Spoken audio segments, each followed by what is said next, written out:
It's an MMA Insiders Quick Fix with Jason Floyd and Sam Kaplan. Would you like to see your own promotion kind of take some of the steps that the UFC is taking in terms of with USADA, with weight cutting and also drug testing?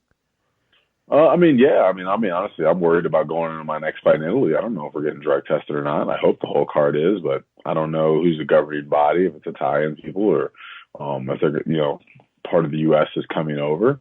I think it's more up to more states and athletic commissions more than promotions, in my opinion. I think the UFC's done a good job by, having their own drug testing built in and employing people. But I don't see, Bellator doesn't have the same.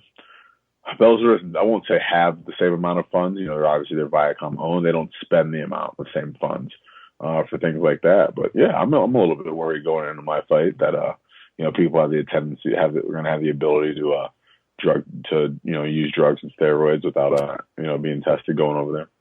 How much is that really talked about when you're outside, when we're talking about like yourself fighting at Bellator or maybe someone else inside one of the gyms you train at that, isn't fighting for a promotion that has out of competition testing? Is that really something you constantly maybe think about? Is like, man, am I going in there against a guy who could potentially be on something? It's not really thought of so much, and I don't know how many fights have in Bellator, maybe 10 or 11, I don't know, something like that. I've been tested 3 times.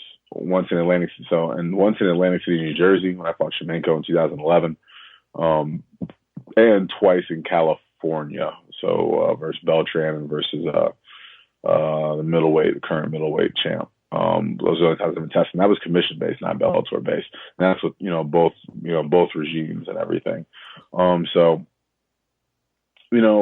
It's talked about to a sense where I have a lot of friends that are in the UFC and they got the 6 a.m. knock on the door and things like that.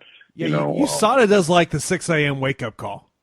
Yeah, they'll show up and wake you up. And one of my buddies, he always says one of my friends, our friend Chris Mears, back, one of my training partners, he always has to wake up Neil Magny because he always hears it first before Neil does. And, there's a lot of Colorado, high level pros. And so they usually just make the rounds. If, one time Kamosi got tested and he's like, oh, and the guy's like, oh, going to see Brandon Thatch next, stuff like that.